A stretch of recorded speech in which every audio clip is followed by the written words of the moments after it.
हल्दी घाटी के इस युद्ध की चर्चा मैं आपसे कर रहा था।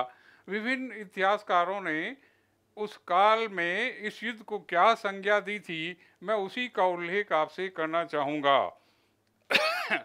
इतिहासकार अबुल फजल ने अपनी पुस्तक आईने अकबरी में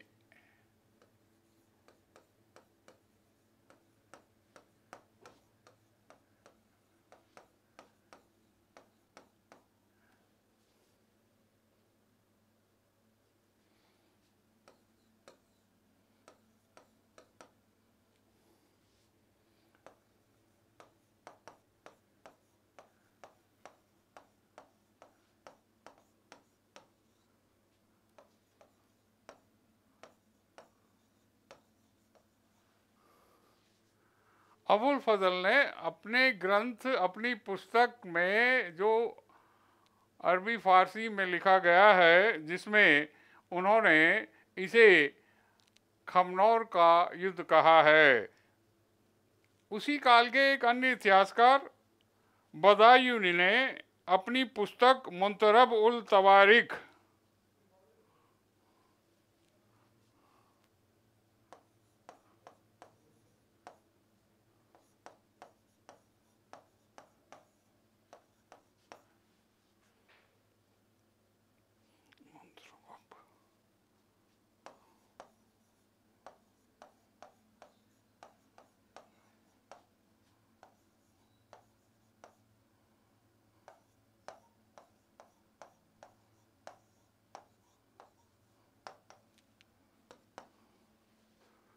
बदायूनी ने अपने ग्रंथ मुंतवर उल तवारिख में हल्दी घाटी के इस युद्ध को गोगुंदा का युद्ध कहा है।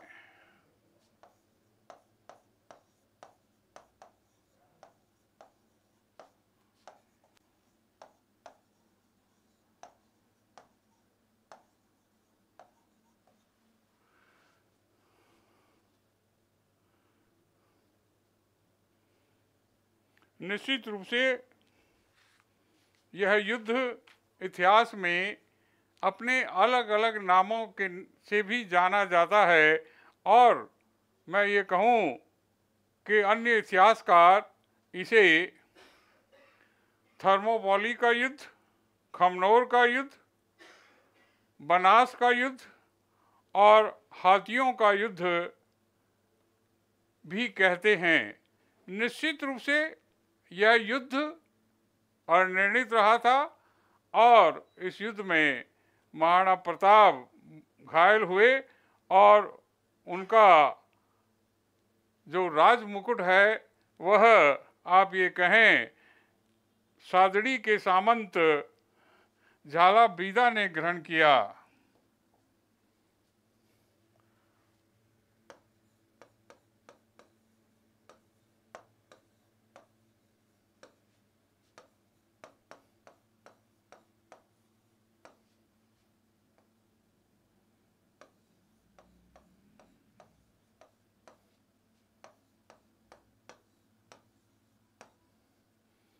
झालड़ी के इस सामंत झाला बीदा ने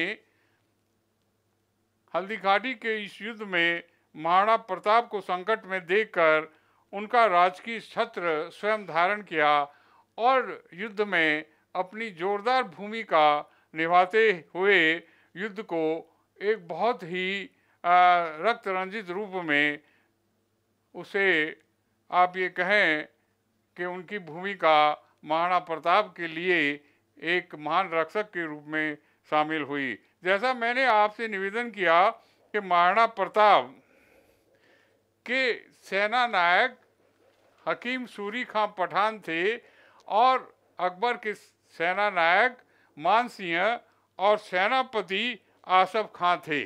तो ये युद्ध एक निर्णायक युद्ध रहा, और इतिहास में हम ये देखते हैं कि महाराणा प्रताप घायल हुए, और उनके छोटे भाई शक्ति सिंह, जो उदय सिंह की सोलंकी पत्नी सजनाबाई के पुत्र थे, और अपने भाई प्रताप को संकट में देखकर वह उनकी सहायता के लिए उनके पास पहुंचे, और देखा कि उनका घोड़ा चेतक जो है वह घायल है, तो वह उन्हें वहाँ जाकर एक सुरक्षित स्थान पर ले गए।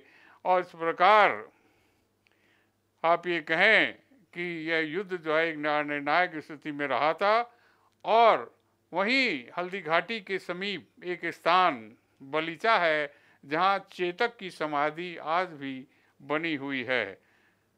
इस युद्ध के पश्चात महाराणा प्रताप ने अपनी शक्ति को समेटने का कार्य फिर शुरू किया, और आप ये कहें कि वे मुगलों की अधीनता जीवन पर्यंत स्वीकार नहीं करना चाहते थे।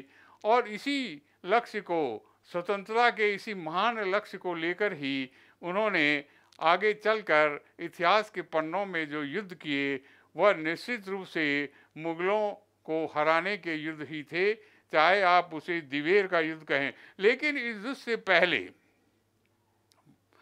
हल्दी घाटी के युद्ध के पश्चात, मैं एक नाम जो है, जो महाराणा प्रताप के प्रधानमंत्री है, भामा शाह का उल्लेख करना चाहूँगा।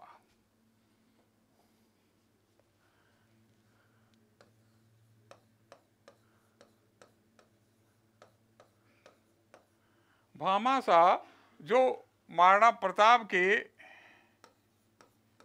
प्रधानमंत्री थे।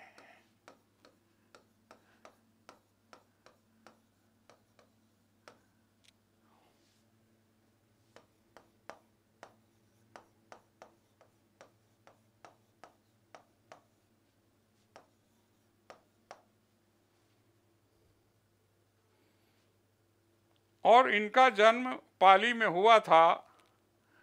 और भामा शाह ओसवाल जाति के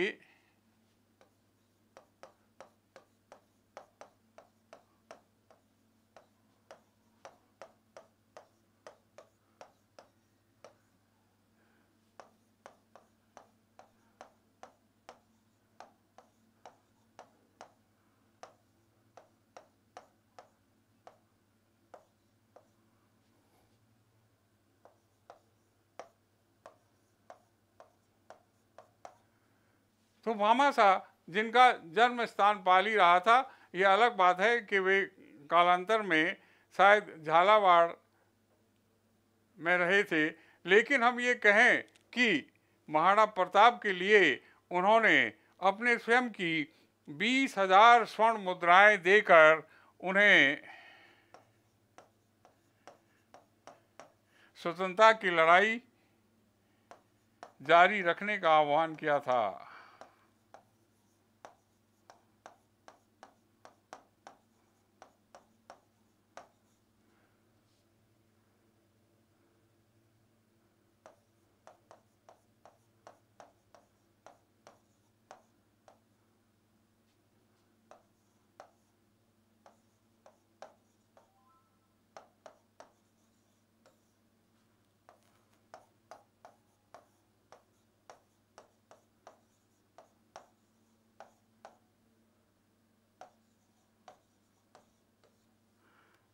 तो निश्चित रूप से भामा शाह एक इतिहास में एक दानवीर कर्ण के रूप में आते हैं। और इतिहास में यह नाम हमेशा के लिए प्रसिद्ध हुआ कि मेवाड़ के भामा शाह ने महाराणा प्रताप को अपनी निजी 20,000 स्वर्ण मुद्राएं देकर उन्हें स्वतंत्रता का संघर्ष जारी रखने का आह्वान किया था। और इस दौर में हल्दी घाटी के युद्ध के पश्चात हम ये कहें कि महाराणा प्रताप ने जंगलों में रहकर, वन में रहकर अपने आप को इतना सुसंगठित और संगठित और शक्तिशाली और सामर्थ्यवान किया कि वे मुगलों से युद्ध करने में सक्षम हुए। और इसी काल में हमें एक पंक्तियाँ भी पाथल और पीतल के रूप में कन्हैया लाल सेठिया की आती है, जिसे हम राजस्थानी भाषा का एक महान साहित्यकार तो कहते ही हैं। आप उन्हें के कह सकते हैं कि पाथल और पीथल में कवि सेठिया ने किस प्रकार महाराणा के संघर्ष को जीवित किया था, कैसे उस संघर्ष को उकेरा था। पाथल और पीतल की ये पंक्तियाँ मैं आपके समक्ष प्रस्तुत करता हूँ। हरे घासरी रोटी ही जद वन बिलावड़ो ले भाग्यो, नानोस्यो अमरियो चीख पड़ियो राणारो सोयो दुख जाग्यो। हूँ लड़ियो घणो हूँ सहयो घणो मेवाड़ी आण बचावण ने। हूँ पाछ नहीं राखी रण में बैरियारो खून बहावण ने। तो निश्चित रूप से कन्हैया लाल सेठिया की ये पंक्तियाँ आज भी इतिहास में स्वतंत्रता के संघर्ष को सदैव के लिए अमर रखने के लिए जानी जाती है। और मेवाड़ का यह गोहिल वंश वास्तव में केवल राजस्थान में ही नहीं, स्वतंत्रता के उस काल के इतिहास में विश्व प्रसिद्ध हम कह सकते हैं। संघर्ष का एक कितना बड़ा महान कार्य महाराणा प्रताप ने किया था, वह आज भी हमें एक स्थायी प्रेरणा प्रदान करता है। तो निश्चित रूप से यह युद्ध, जिसे हम अन्य इतिहासकारों ने अनेक नाम दिए हैं, और इस युद्ध के पश्चात आप ये कहें कि महाराणा प्रताप ने छापा मार युद्ध प्रणाली प्रारंभ की।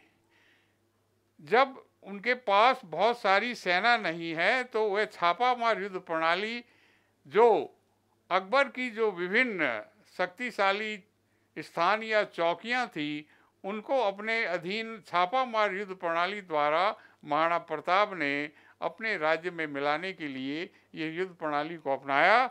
और इस युद्ध में उन्होंने दिवेर का युद्ध लड़ा, और दिवेर के युद्ध के पश्चात हम ये कह सकते हैं कि महाराणा प्रताप ने मुगलों के उस जाल को काट फेंकने का कार्य किया जो मेवाड़ के लिए अति आवश्यक था। मैं ये आपसे कहना चाहूँगा, जैसे मारवाड़ की संकटकालीन राजधानी सोजत को कहा जाता है, उसी क्रम में महाराणा प्रताप ने अपनी संकटकालीन राजधानी 1588 में चावंड बनाई।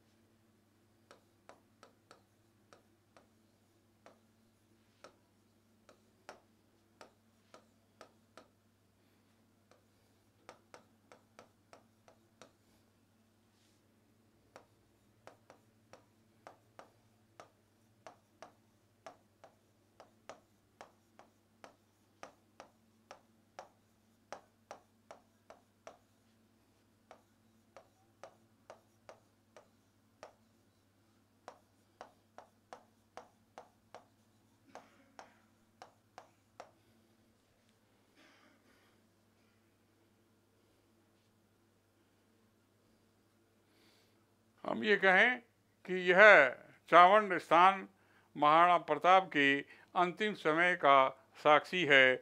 और आप ये कहें 19 जनवरी 1597 ईस्वी को महाराणा प्रताप का निधन हुआ, और चावंड में बांडोली स्थान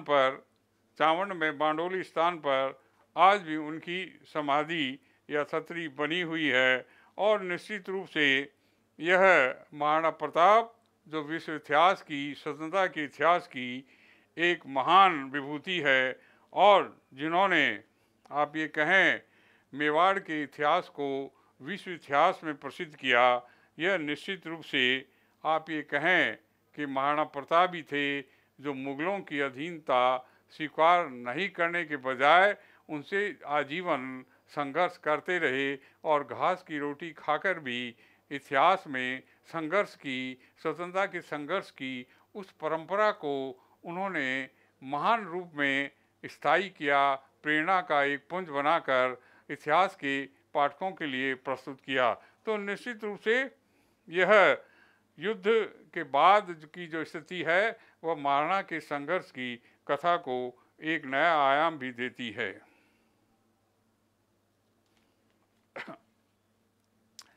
अब मैं गोहिल वंश के अगले शासक राज सिंह प्रथम का उल्लेख करना चाहूँगा।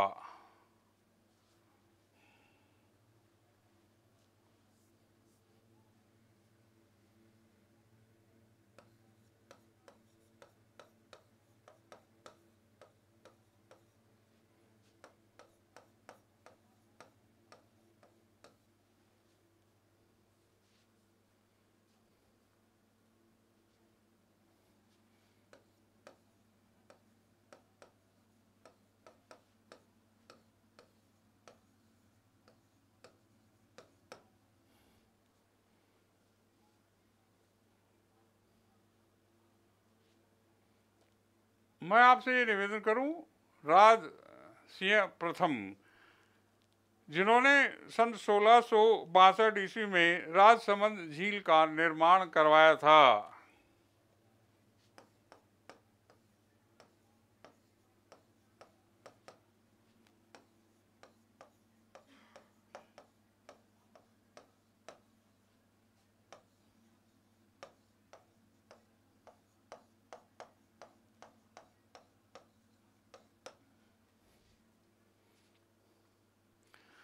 इसी राजसमंद झील की 9 चौकी पाल पर उन्होंने राज प्रशस्ति 1676 ईस्वी में स्थापित करवाई, जो आप ये कहें एक सबसे बड़ा शिलालेख है।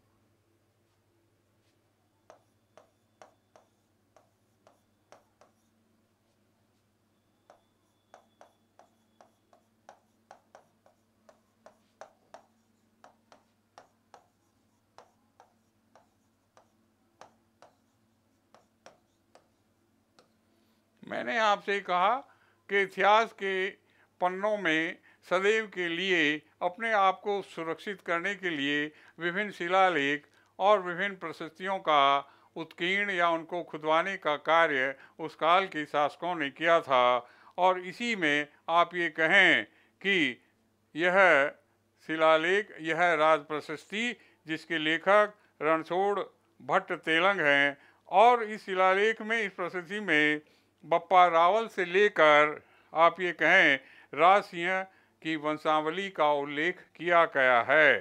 तो निश्चित रूप से यह राज प्रशस्ति गोहिल वंश के शासकों का एक वर्णन हमारे सामने प्रस्तुत करती है। बप्पा रावल, हारित ऋषि की गाय चराने वाले ये महान शासक बाद में चलकर मेवाड़ के इतिहास में एक शक्तिशाली शासक के रूप में हमारे सामने आते हैं। अगर आप ये कहें कि शायद रावल से रावलपिंडी का उल्लेख हम करें, तो निश्चित रूप से हम ये कह सकते हैं कि वहाँ तक उनकी विजय पताका या अवश्य लहराई होगी। तो निश्चित रूप से यह बहुत बड़ा कार्य राज प्रशस्ति में राज सिंह प्रथम ने राजसमंद झील के किनारे कर कर अपनी एक अलग ही पहचान शिलालेख और प्रशस्तियों में की थी।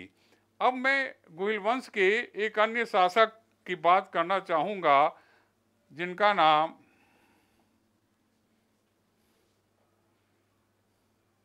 महाराणा जय सिंह है।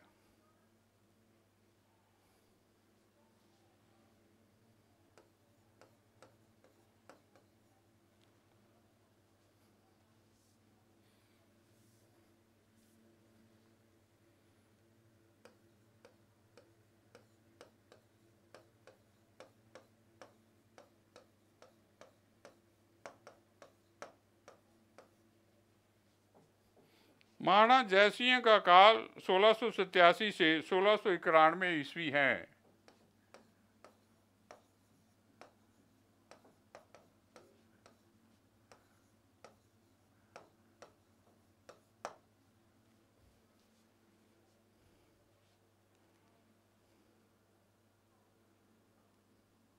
महाराणा जय सिंह ने झामरी, रूपारेल, गोमती और बगार नदियों के पानी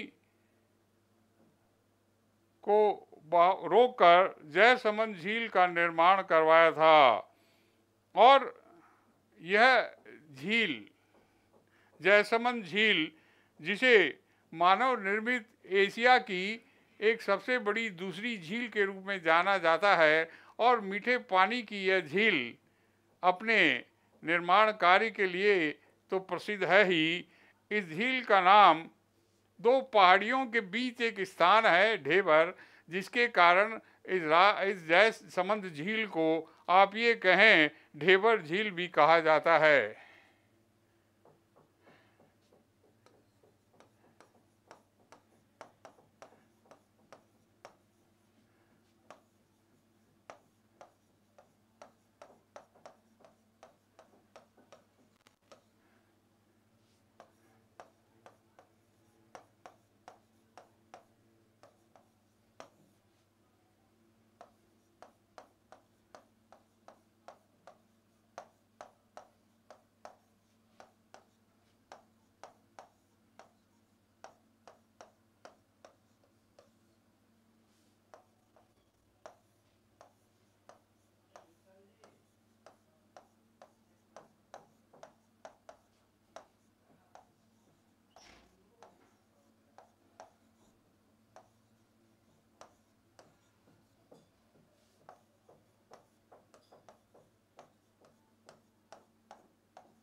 तो इस प्रकार से आप ये कहेंगे एशिया की यह मानव निर्मित मीठे पानी की सबसे बड़ी झील जो है, जिसे ढेबर झील भी कहा जाता है, यह वास्तव में आप ये कहें कि जयसमंद से लेकर उदयपुर जिले को मीठे पानी की आपूर्ति के लिए ये झील अपनी एक अलग भूमिका निभाती है। और निश्चित रूप से यह झील जो है वास्तव में एक वरदान के रूप में है, और यह कार्य महाराणा जय सिंह ने किया था। इसी प्रकार मैं गोहिल वंश के इन शासकों की अगली कड़ी में राणा संग्राम सिंह ने उदयपुर में सहेलियों की बाड़ी का निर्माण करवाया था।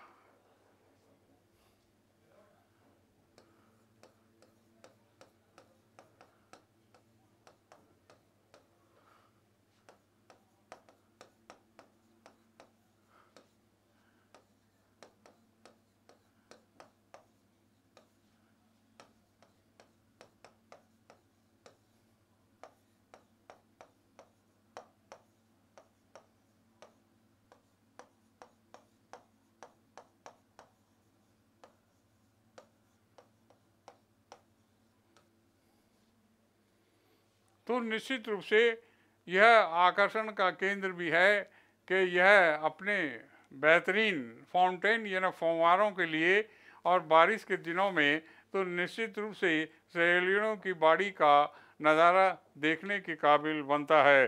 तो महाराणा संग्राम सिंह ने इसका निर्माण करवाया था।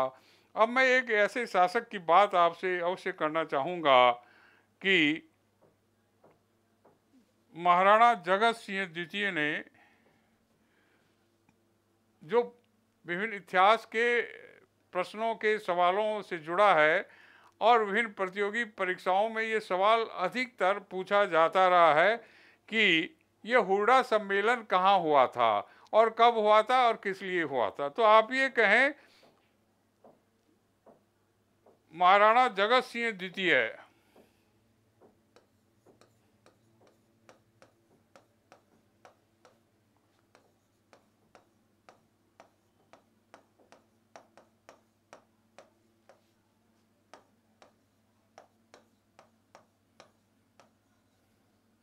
महाराणा जगत सिंह द्वितीय ने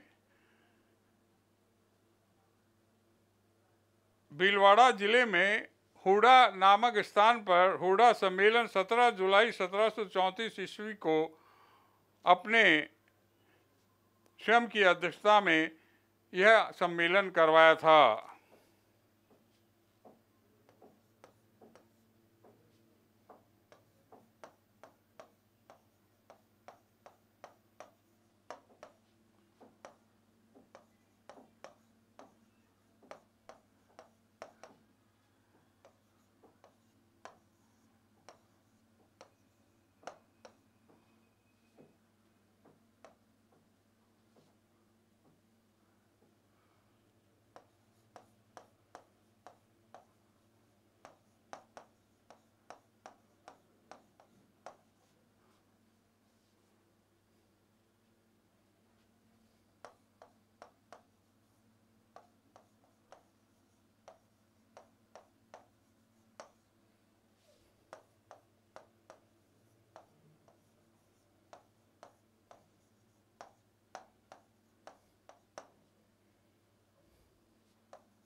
तो महाराणा जगत सिंह द्वितीय ने अपनी अध्यक्षता में भीलवाड़ा जिले में हुडा नामक स्थान पर 17 जुलाई सन 1734 ईस्वी में हुडा सम्मेलन आयोजित करवाया था और महाराणा जगत सिंह ने इसकी सम्मेलन की अध्यक्षता की थी।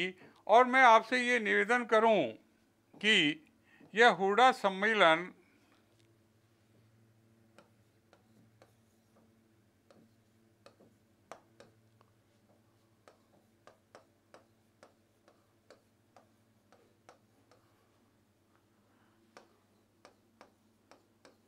राजस्थान में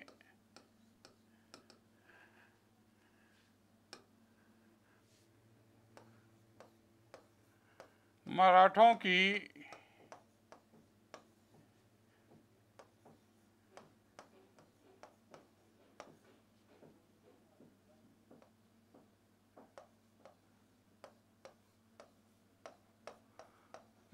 की शक्ति को रोकने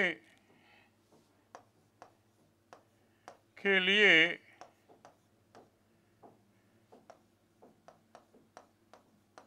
आयोजित किया गया था।